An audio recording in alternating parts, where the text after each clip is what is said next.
Hello प्यारो, एक बार फिर से स्वागत है आप सब लोग का। लास्ट लेक्चर में हमारी जो बात हुई थी वो हुआ था कि जो फर्मी लेवल है, हमने एक फार्मूला डिराइव किया था। हमारा फार्मूला था कि जो फर्मी लेवल है, ऐसे नहीं था, हमारा फार्मूला था जो फर्मी लेवल है वो वैलेंस बैंड से Eg/2 इस पोजीशन पे होता है। ये इक्वेशन अपने आप में क्या बता रही है? ये इक्वेशन अपने आप में फर्मी लेवल की पोजीशन को बता रही है। तो अगर हमारा बैंड है इस तरह से, तो ये हमारा मान लो कंडक्शन बैंड है, ये कंडक्शन बैंड है और ये इसका बॉटम है, तो ये हो गया आपका EC। ऐसे ही हमारे पास ये एक वैलेंस बैंड की बाउंड्री है और इसका बॉटम हो गया EV। तो और इसके बीचों बीच में हम कह रहे हैं कि ये डिस्टेंस है ये हो गया Eg/2। तो फर्मी लेवल कहाँ है? फर्मी लेवल है EV में, यानी इस पोजीशन में। ये तो है, मतलब EV में आप Eg/2 जोड़ दो, तो Eg/2 जोड़ोगे तो आपकी ये लोकेशन आ जाएगी, तो बीचों बीच में है। तो कहने का मतलब ये निकल के आता है कि जो फर्मी लेवल की पोजीशन है, फर्मी लेवल की पोजीशन है कहाँ? फर्मी लेवल की पोजीशन है जो प्योर सेमीकंडक्टर होता है, इंट्रिंसिक सेमीकंडक्टर होता है, वो बीचों बीच में होता है। ये एक चीज़ हमने समझ ली। अब इस बात को हम एक और तरह से कह सकते हैं कि फर्मी लेवल का बीचों बीच में होना क्या बताता है, इसको हम एक और तरह से कह सकते हैं। और बहुत ही बढ़िया सा डायग्राम है। आप कोई भी स्टैंडर्ड बुक उठा के देखोगे जो सेमीकंडक्टर फिजिक्स की है या सॉलिड स्टेट फिजिक्स की है, जहाँ इस तरह की बातें डिस्कस की जाती हैं, वहाँ पर आप उस तरह का डायग्राम देखोगे और बहुत ही इन्फॉर्मेटिव डायग्राम है। देखिए मैं बनाता हूँ। एक चीज़ इसमें आपको मालूम होनी चाहिए कि जो फर्मी लेवल होता है वो एक तरह से एक ऐसा एनर्जी लेवल होता है, एक रेफरेंस लेवल होता है जो हमें ये बताता है कि चार्ज कंसंट्रेशन कैसा है। फर्मी लेवल किसी टेम्परेचर पर, आप इसका एक लेक्चर है पीछे का, उसको आपको ज़रूर देखना चाहिए फर्मी लेवल के बारे में, जहाँ मैंने बात की है कि वैसे तो अगर हम 0 केल्विन टेम्परेचर पर बात करते हैं तो जो फर्मी डिस्ट्रीब्यूशन फंक्शन होता है, ऐसा एक टर्म होता है, फर्मी डिस्ट्रीब्यूशन फंक्शन होता है एनर्जी के साथ में, वो ऐसे स्टेप जैसा होता है। स्टेप मतलब कि फर्मी लेवल, ये फर्मी वैल्यू होती है, ये एनर्जी का एक्सिस है। तो फर्मी लेवल से नीचे की सारी एनर्जी स्टेट भरी होती है, इसलिए देखो आपको सारी वैल्यू 1 दिख रही है। और फर्मी लेवल से ऊपर की सारी स्टेट खाली होती है, इसलिए 0 दिख रहा है, यहाँ कुछ नहीं दिख रहा है। लेकिन जैसे जैसे टेम्परेचर बढ़ाते जाते हो तो ये ग्राफ जो है वो इस तरह से चेंज हो जाता है, इस तरह से चेंज हो जाता है एक हाफ वैल्यू पर, 1/2 वैल्यू पर।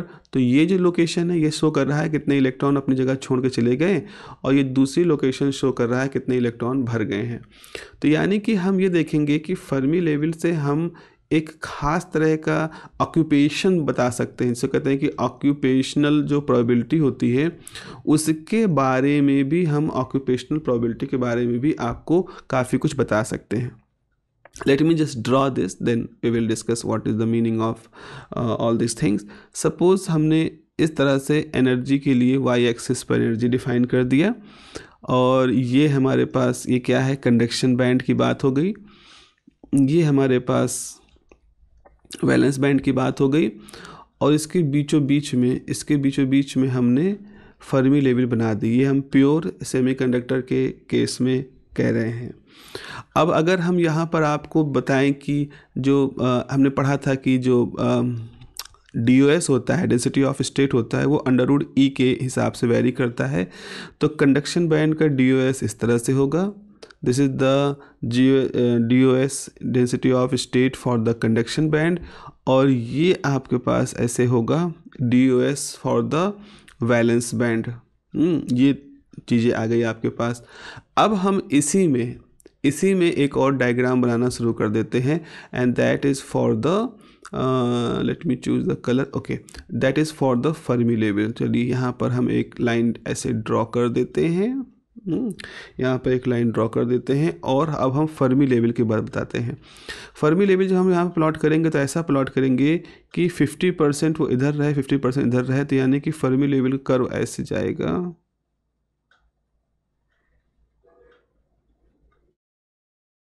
इस तरह से। बिल्कुल बीचों बीच से होता हुआ जाएगा। देख रहे हो इस जगह पर ये थोड़ी सी जगह घेरा हुआ है और इस जगह पर ये थोड़ी सी जगह घेरा हुआ है। तो ये जो आपको तिरछी लाइन मैंने बनाई है ये इसी तरह की लाइन है। जो लाइन यहाँ मैंने ऐसे बनाई है यही लाइन यहाँ बनाने की कोशिश की है आपकी, ठीक है। तो अब आप देखो, तो ये जो अब ये एक्सेस कौन सी होगी, ये एक्सेस उसकी एफ ई वाली होगी, फर्मी डिस्ट्रीब्यूशन फंक्शन की। और ये जो एक्सेस है वो तो एनर्जी की है ही है। तो आप देखो यहाँ तो कोई इलेक्ट्रॉन है नहीं, फॉरबिडन मैप में तो कोई इलेक्ट्रॉन है नहीं। इलेक्ट्रॉन कहाँ है, इलेक्ट्रॉन इस लोकेशन पर है। तो हम अब आपको यहाँ पर ये शो कर रहे हैं, अगर हम इसको आगे बढ़ाएं तो यहाँ पर आपको डेंसिटी शो होगी इस तरह से। This is the density of electrons in the conduction band. This is the density of electrons in the conduction band. ये ओवरलैप है। और ये देखो ये यहाँ पर शो होगा density of the holes. Let me change the colour. This is the density of the holes. ये आपका होल्स हो गया, डेंसिटी ऑफ द होल्स। ये डेंसिटी ऑफ इलेक्ट्रॉन, ये डेंसिटी ऑफ द होल्स। तो इस तरह से ये शो हो रहा है कि कंडक्शन बैंड में जितने इलेक्ट्रॉन है, डेंसिटी ऑफ इलेक्ट्रॉन जो है वही डेंसिटी ऑफ होल है। इसीलिए हम यहाँ पर डेंसिटी ऑफ इलेक्ट्रॉन के लिए n यूज कर रहे हैं, डेंसिटी ऑफ होल के लिए p यूज कर रहे हैं। और ये दोनों एग्जैक्टली सेम है। और जो होता भी है तो हमारा जो प्योर सेमीकंडक्टर होता है, इंट्रिंसिक सेमीकंडक्टर होता है, उसके अंदर क्या होता है कि जितनी अमाउंट में आपके इलेक्ट्रॉन होते हैं कंडक्शन बैंड में, उतनी ही अमाउंट में इलेक्ट्रॉन होते हैं वैलेंस बैंड, होल्स होते हैं वैलेंस बैंड में। आप देख रहे हो कि फर्मी डिस्ट्रीब्यूशन फंक्शन का जितना ओवरलैपिंग कंडक्शन बैंड में है उतनी ही ओवरलैपिंग या इंटरसेक्शन वैलेंस बैंड में है, सेम अमाउंट का होता है मामला। और वो इसलिए होता है क्योंकि जो फर्मी लेवल है वो बिल्कुल हाफ पोजीशन पर है। हाफ पोजीशन से यहाँ पर देख रहे हो ये हाफ पोजीशन है, उस तरह से यहाँ पर भी हाफ पोजीशन पे है। और उसी हिसाब से एन पी और पी और एन की वैल्यू बराबर होती है। ये सारे इम्प्लीकेशंस हैं इस फर्मी लेवल के टर्म में। हम चीज़ों को जब और अच्छे समझाने की कोशिश करते हैं तो ये जो ग्राफ होते हैं, इस तरह ग्राफ आपको बहुत ही सीधी से एक ही डायग्राम के अंदर बहुत सारी चीज़ें आपको समझा दी जाते हैं। This is the meaning of conduction Fermi level का। अगर इसको और ही सिंपल तरीके के डायग्राम में अगर हम बनाना चाहें, जो कि अगेन ये भी एक तरह की प्रायोरिटी होती है कुछ लोगों की, just let me just explain, I don't want to, मतलब मैं समझ नहीं पा रहा हूँ बहुत कुछ इसमें, मुझे थोड़ा सिंपल तरीके समझाएं तो ठीक है। सिंपल तरीके समझाने की कोशिश हम ये कर रहे हैं। तो ये आपके पास कंडक्शन बैंड हो गया है, ये आपके पास वैलेंस बैंड हो गया है। कंडक्शन बैंड में क्या होता है, कंडक्शन बैंड में इलेक्ट्रॉन्स होते हैं। आप देखो यहाँ पर इलेक्ट्रॉन्स हैं, कंडक्शन बैंड में इलेक्ट्रॉन्स हैं। ओके, वैलेंस बैंड में क्या होता है, वैलेंस बैंड में खाली जगहें होती हैं, होल्स होते हैं। तो वैलेंस बैंड में होल्स हैं।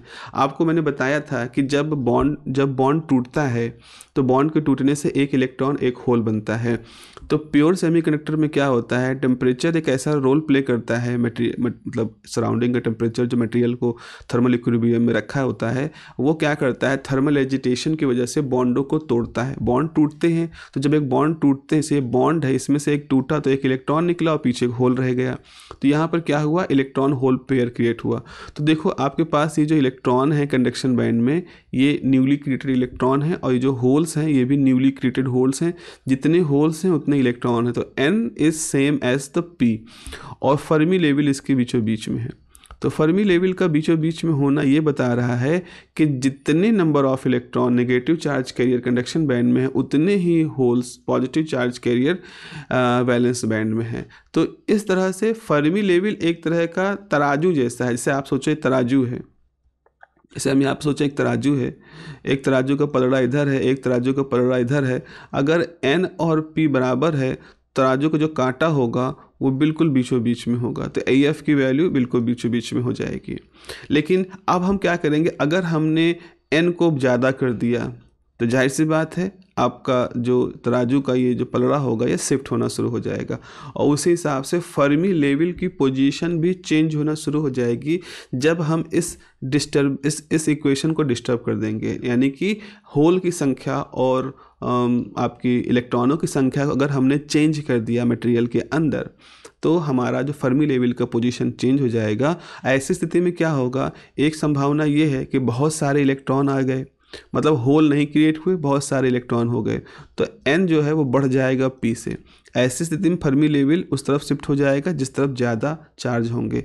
एक दूसरी सिचुएशन क्या हो सकती है, हमने होल्स को बहुत ज़्यादा बढ़ा दिया, होल्स बढ़ गए, तो ऐसी स्थिति में हमारा जो फर्मी लेवल है वो होल्स की तरफ शिफ्ट हो जाएगा। तो हम आने वाला जो हमारा टॉपिक है that is the extrinsic semiconductor, जिसमें कि हम इम्प्योरिटी मिलाएंगे और उस इम्प्योरिटी के मिलने के बाद हमारे जो फर्मी लेवल है उसकी पोजीशन शिफ्ट होना शुरू हो जाएगी और उसी हिसाब से उनकी इलेक्ट्रिकल प्रॉपर्टी भी मॉडिफाई होना शुरू हो जाएंगी। So let me just introduce the extrinsic semiconductor. तो हेडिंग हमारे पास है एक्सट्रिंसिक सेमी कंडक्टर। तो हमने देखा कि बहुत सारी फिजिक्स होती है प्योर सेमीकंडक्टर में, इंट्रिंसिक सेमीकंडक्टर में काफ़ी सारी फिजिक्स हमने देखी है, फर्मी लेवल से लेकर के बहुत कुछ उसके अंदर ऑब्जर्व किया है। लेकिन एक्चुअल में जब हमारा सेमीकंडक्टर काम करना शुरू करता है तो उसके लिए हमें उसको एक्सट्रिंसिक सेमीकंडक्टिंग स्टेट में कन्वर्ट करना होता है, यानी कि हमें उसमें इम्प्योरिटी ऐड करनी पड़ती है। तो लॉजिकल कंसेप्ट हमारे पास, लॉजिकल क्या है कि अगर हमारे पास इंट्रिंसिक सेमीकंडक्टर है और उसमें हम कुछ इम्प्योरिटी ऐड कर दें तो हमारे पास क्या बन जाएगा, हमारे पास एक्सट्रिंसिक सेमीकंडक्टर बन जाएगा।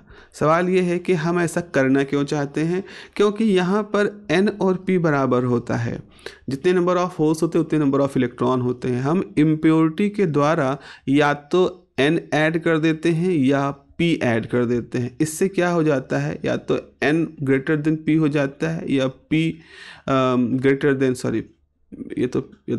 p ग्रेटर देन n हो जाता है। तो इस तरह की सिचुएशंस हमारे सामने आती हैं। और जब कोई एक खास तरह का चार्ज कैरियर डोमिनेट करना शुरू कर देते हैं, यहाँ इलेक्ट्रॉन का charge, negative charge career dominate करना शुरू कर दे, यहाँ पॉजिटिव चार्ज कैरियर डोमिनेट करना शुरू कर देता है, तो हमारे जो मटेरियल बनता है उसके अंदर कुछ खास तरह की इलेक्ट्रिकल प्रॉपर्टी आ जाती है। बेसिकली हम अल्टीमेटली अगर हम और टेक्निकल भाषा में बात करें तो हम एक डेल्टा EF क्रिएट करना चाहते हैं।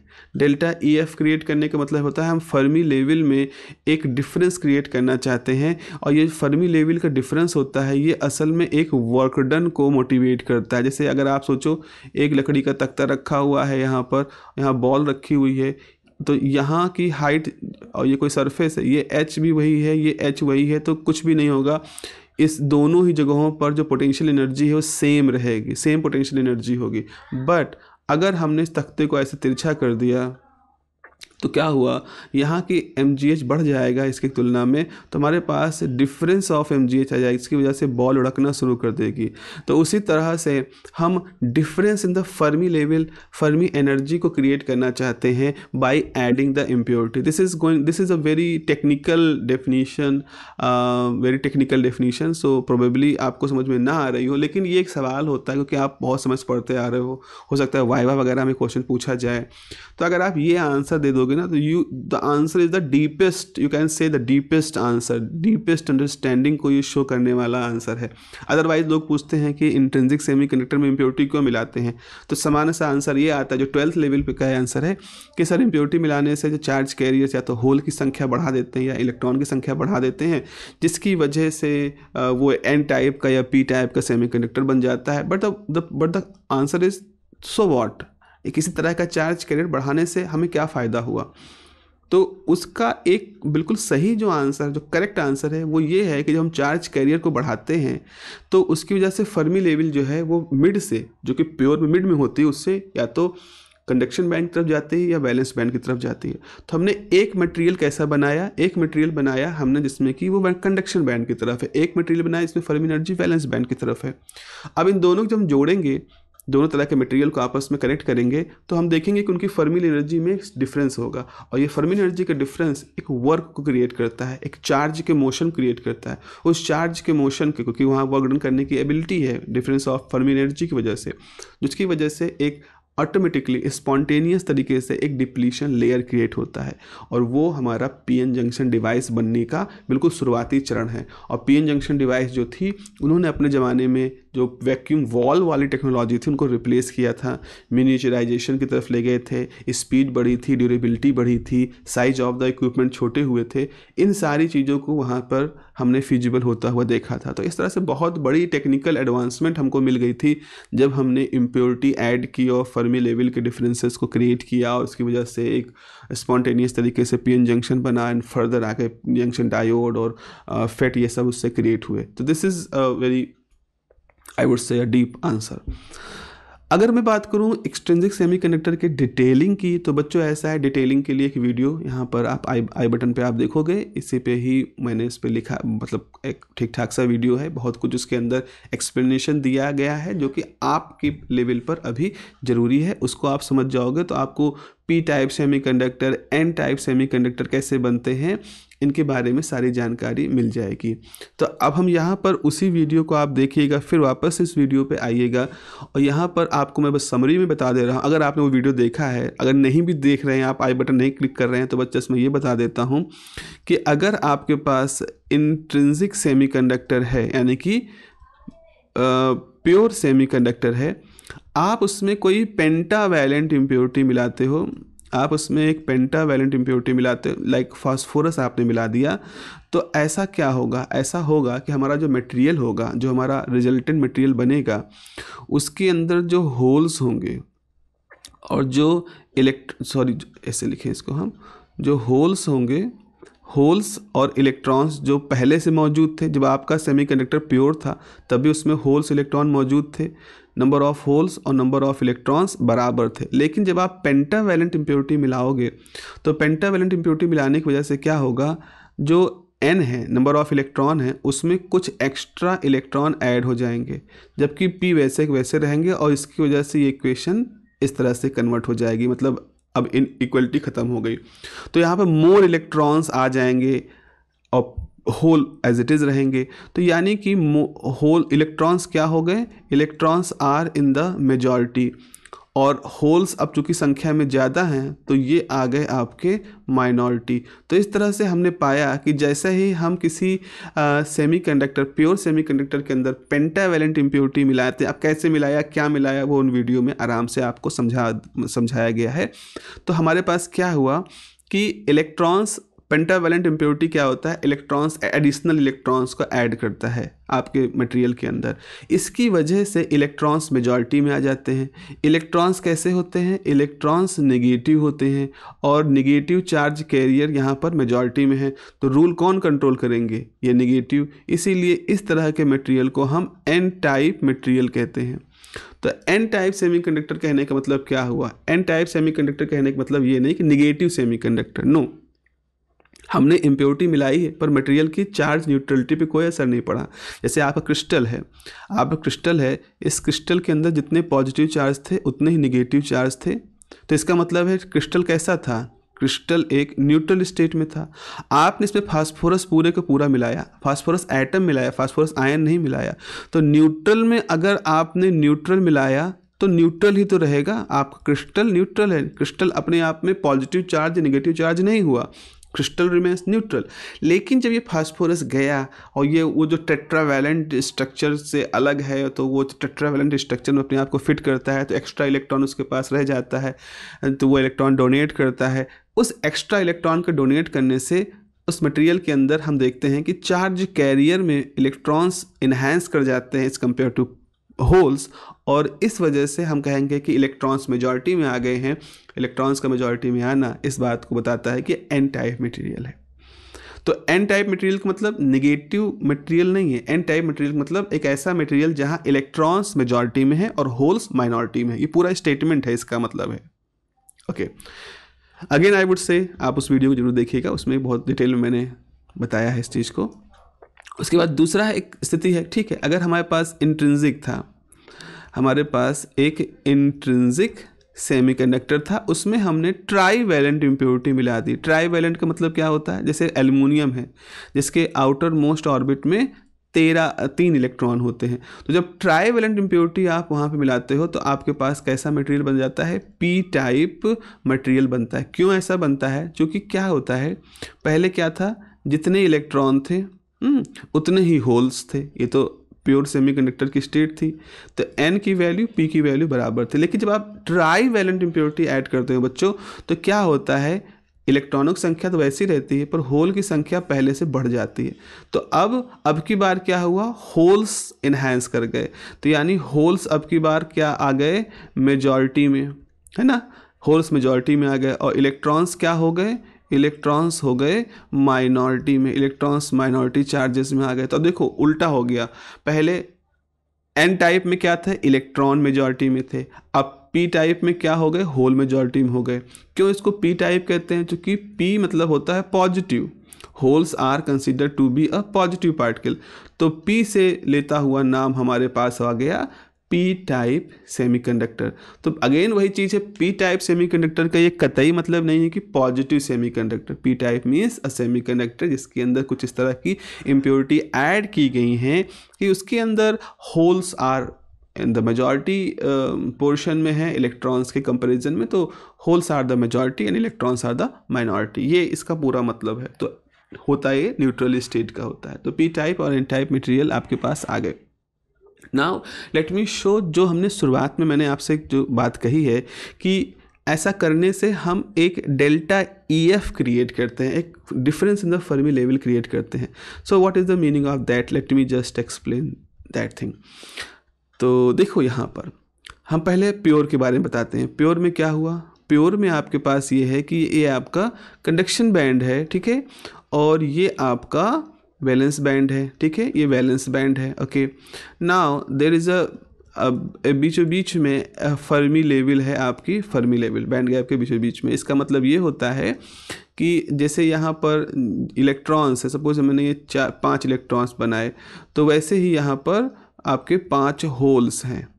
तो ये आपका नंबर n और p सेम है। This is the condition of intrinsic, this is the condition of intrinsic semiconductor. Okay, now let me draw the p type, let n type material. n type में क्या हुआ, ये आपका conduction band है जैसा कि पहले था, ये आपका वैलेंस बैंड है जैसा कि पहले भी था।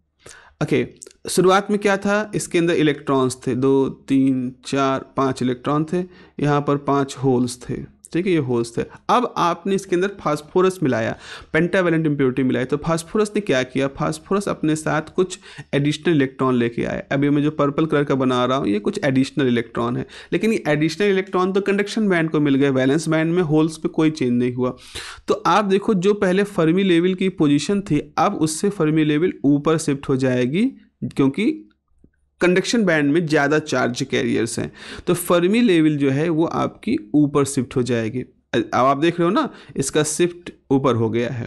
Okay, now let me draw the, ये this is what, this is hole electrons are more than p, तो this is n type semiconductor. Now इसको देखो, यहाँ पर देखो, ये हो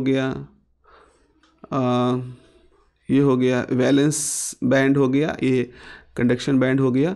यहाँ पर भी वही हम कहें कि शुरू में मान लो 5 इलेक्ट्रॉन थे, यहाँ पर 5 होल्स थे, लेकिन जैसे ही ट्राई वैलेंट इम्प्योरिटी गई, एल्युमिनियम गया, तो एल्युमिनियम में कुछ एक्स्ट्रा होल्स इसके अंदर क्रिएट कर दिए। तो अब क्या होगा, अब जो फर्मी लेवल है अब वो इसकी तरफ शिफ्ट हो जाएगी। तो आप देख रहे हो कि मिड पोजीशन से ये नीचे की तरफ आ गई, वैलेंस बैंड की तरफ, ये मिड पोजीशन से ऊपर की तरफ चले गए। तो अब हम जरा इस चीज़ को देखें कि इन दोनों में क्या हुआ। अगर हम यहाँ पर देखें तो ये फर्मी लेवल है, this is the Fermi level for n type and this is the Fermi level for p type. इसको हम बता रहे हैं, ये EF फॉर p टाइप है, जो कि यहाँ पर n इज दिस है, तो ये आपका p टाइप यहाँ पर लिख दिया, और ये फर्मी लेवल n टाइप। आप देखो फर्मी लेवल n टाइप और फर्मी लेवल p टाइप के बीच में एक डिफरेंस है, this is the Fermi level gap. तो अगर आपने n type p type material को मिलाया तो हम पाएंगे कि इनके बीच में फर्मी एनर्जी गैप है। और ये जो फर्मी एनर्जी का गैप होता है, this allow a kind of work done ability, कार्य करने की क्षमता देता है। किनको? चार्ज कैरियर्स को। तो जैसे ही आप इन दोनों को मिक्स करोगे, आपने एक ऐसी डिवाइस बनाई जिसमें एक तरफ मान लो एन टाइप मटेरियल है, एक तरफ मान लो पी टाइप मटेरियल है, तो इन दोनों के बीच का जो एनर्जी का, ये फर्मी एनर्जी का डिफरेंस होगा, ये क्या करेगा, इन दोनों तरफ के चार्जेस को पुश करेगा। वर्क डन करने की एबिलिटी है। Difference of the energy, it is just like the difference of the potential energy. जैसे difference of the potential energy होती है, तो जैसे एक तख्ता होता है, तो इधर इसकी हाइट ज़्यादा है, इसकी हाइट कम है, H1 ज़्यादा है, H2 कम है, तो यहाँ रखी हुई बॉल लुढ़कना शुरू करेगी हायर टू लोअर। ऐसे ही फर्मी एनर्जी का डिफरेंस जो होता है वो क्या करता है, इधर के जो एक्स्ट्रा मेजॉरिटी इलेक्ट्रॉन्स है उनको मोटिवेट करेगा पी टाइप तरफ जाने, पी टाइप में जो होल्स है उनको मोटिवेट करेगा एन टाइप जाने पर। And during this whole process अब depletion layer started to created. तो एन टाइप और पी टाइप मटेरियल के बीच में एक डिप्लीशन लेयर जो होती है वो क्रिएट हो जाती है, या कह लो एक पोटेंशियल बैरियर क्रिएट हो जाता है। और ये जो पोटेंशियल बैरियर होता है अल्टीमेटली इसको ओवरकम करने के लिए हम फॉरवर्ड बायसिंग, रिवर्स बायसिंग, ये बहुत सारी चीज़ें करते हैं। तो पूरा सेमीकंडक्टर का जो जिस्ट है वो यहाँ से क्रिएट निकल के हमारे सामने आ जाता है। तो this is a very important section at least for the understanding कि क्या फ़ायदा होता है हमें, हम क्यों ऐसा कर रहे हैं, इम्प्योरिटी को ऐड करने की हमारे सामने क्या ऐसी आवश्यकता आ गई थी। तो वो आवश्यकता यही थी बच्चों कि हमने उसकी हेल्प से एक difference of the Fermi level create किया, और जो एक तरह से वर्क डन को मोटिवेट करता है। एंड दैट इज़ वाई आपको कोई एफर्ट नहीं करना, आपने just end of P type को अगर बना दिया है देन स्पॉन्टेनियसली वहाँ पर एक डिप्लीशन लेयर क्रिएट हो जाएगा because of this Fermi level difference, Fermi energy difference. So I think this is all about the extrinsic semiconductor at least at your level. इतना बहुत है। नेक्स्ट में अब हम करेंगे कि हमारे पास एक पीएन जंक्शन मान लीजिए बना है, तो उस पीएन जंक्शन के बनने के एक मैकेनिज्म को हम थोड़ा समझेंगे, और फिर हम देखेंगे कि उसके अंदर कैसे चार्ज कैरियर जब मूव करेंगे तो करंट होगी। ऑब्वियस सी बात है, जब चार्ज कैरियर्स मूव करते हैं तो एक करंट को वो बिलोंग करते हैं, तो वो करंट कैसे कैसे होगी, वो उसमें ड्रिफ्ट करंट क्या होती है, उसमें डिफ्यूजन करंट क्या होती है। और अगेन ड्रिफ्ट और डिफ्यूजन करंट का एक बहुत अच्छा सा डिस्कशन है जो कि ऑलरेडी मौजूद है इस चैनल पर, उसका भी आपको डिटेल यहाँ पर मिल जाएगा, तो आप उसको भी देख सकते हैं। तो ये सारी चीज़ें आप देखिए तो दैट कि आपका ये पूरा अंडरस्टैंडिंग एक प्रॉपर तरीके से ग्रो करे। Okay, have a nice day, take care.